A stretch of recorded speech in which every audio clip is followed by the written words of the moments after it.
foi, bonsoir à tous. Une nouvelle fois et pour la dernière fois. Nous avions préparé cette série de conférences pour la période de Toussaint. Cela nous paraissait si lointain. Et voilà que déjà nous allons devoir nous serrer la main, nous dire au revoir, nous dire adieu peut-être. J'aimerais dire à quel point j'ai été heureux de participer à cet effort. Je me sens très honoré de l'appel qui m'a été adressé pour être le porte-parole des communautés évangéliques pour la prédication de l'évangile dans votre région. Nous abordons maintenant, donc une dernière fois, le sujet des 3 résurrections de la mort à la vie. Une soirée comme celle-ci est tout à fait différente des conférences, spectacles et autres manifestations qui se font dans le monde, dans ce sens que lorsque vous assistez à une soirée quelconque, vous entrez, vous payez votre place, vous sortez et vous êtes quitte.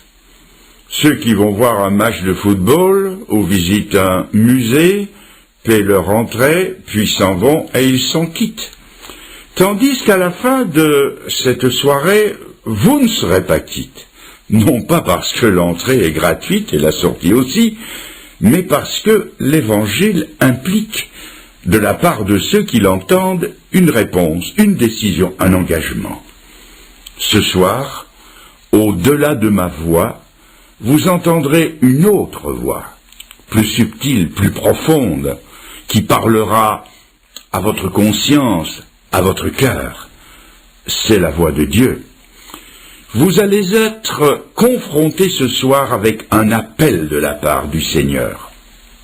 Et à cet appel, vous allez répondre par oui ou par non, ou ne pas répondre du tout, ce qui équivaudra à lui dire non.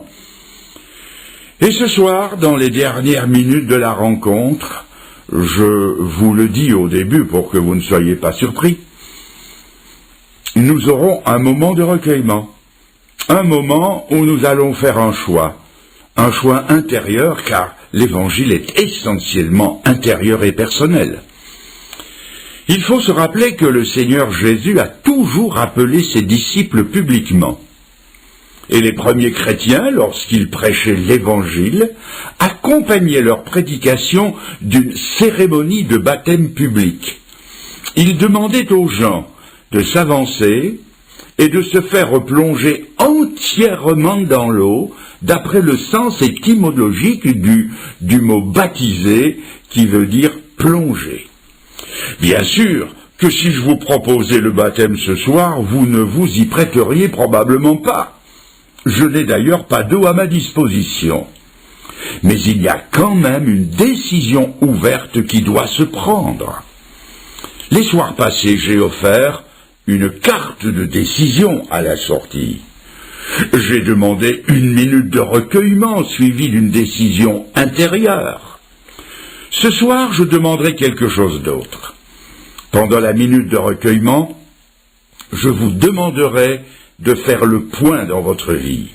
Et si vous êtes d'accord avec le message du salut, je vous demanderai de marquer votre décision par un geste très simple et pourtant difficile, un geste qui vous engagera, non pas vis-à-vis de moi ou vis-à-vis de nous, mais vis-à-vis du Seigneur, un geste que le Seigneur verra.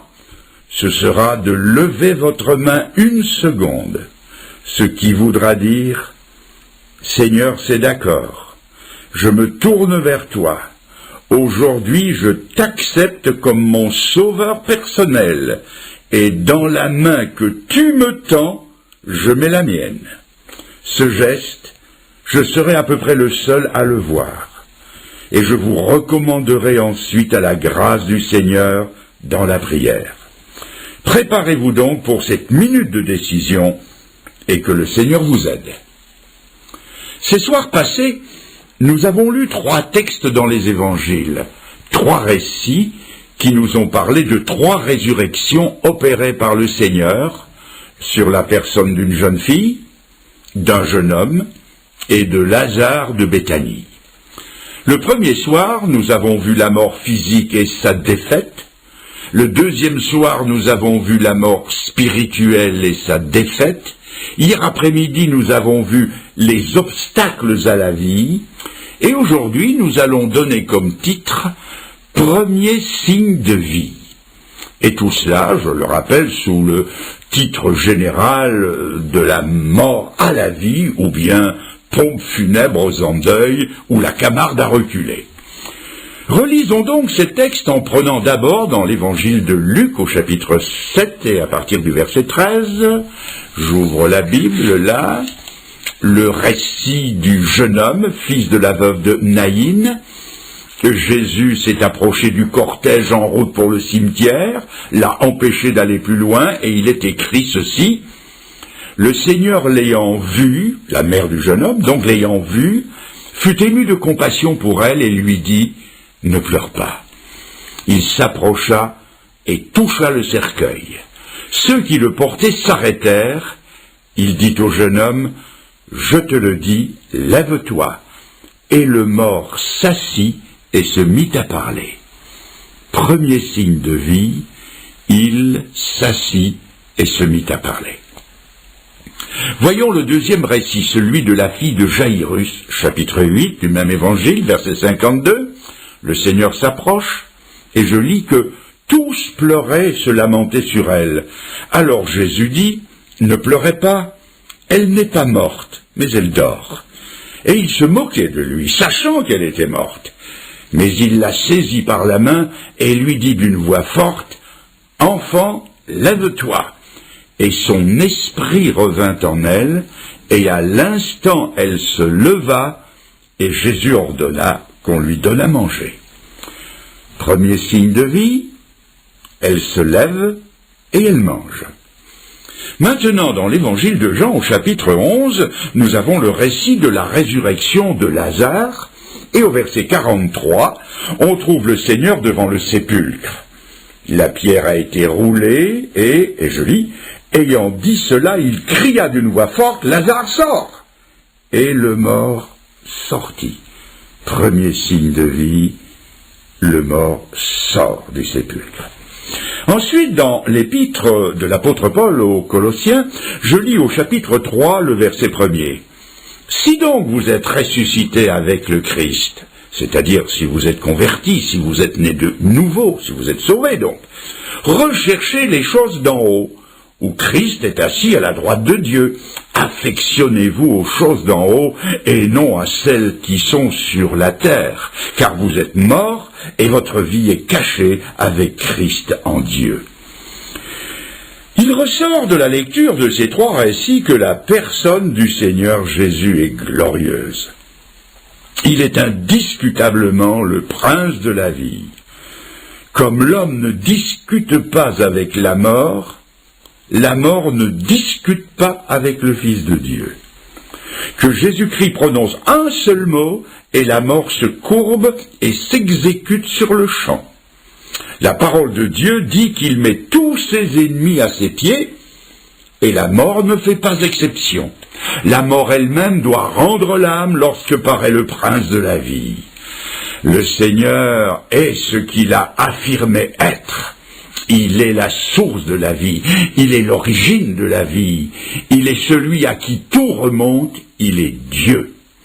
Jésus, c'est celui qui 3 fois, dans un court laps de temps, a répété le miracle qu'il avait fait au début de la création, lorsqu'il prit de la poussière du sol les éléments constituants du corps humain.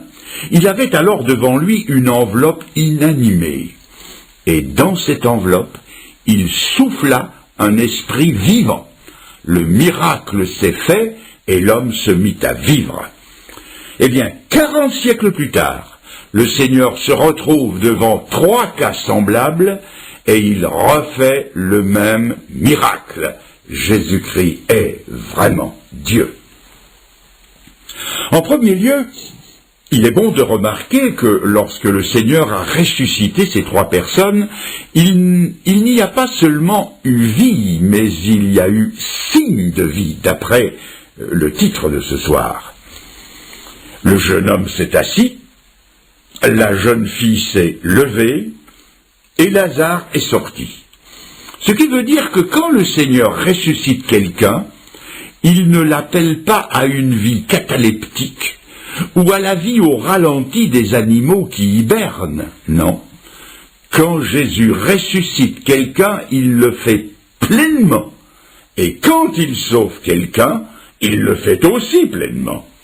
Jésus a dit, « Celui qui croit en moi, des fleuves d'eau vive jailliront de son sein. » Alors, que faut-il penser de ceux qui affirment croire en Jésus-Christ et de la vie desquels il ne sort rien? Ni un fleuve, ni une rivière, ni une source, ni un ruisselet, pas même un suintement, à rien. Que penser, sinon qu'ils n'ont pas la vie? Parce que si la vie de Jésus-Christ est en vous, cette vie portera des fruits, produira des signes et des effets. Car toute vie produit des effets. Et si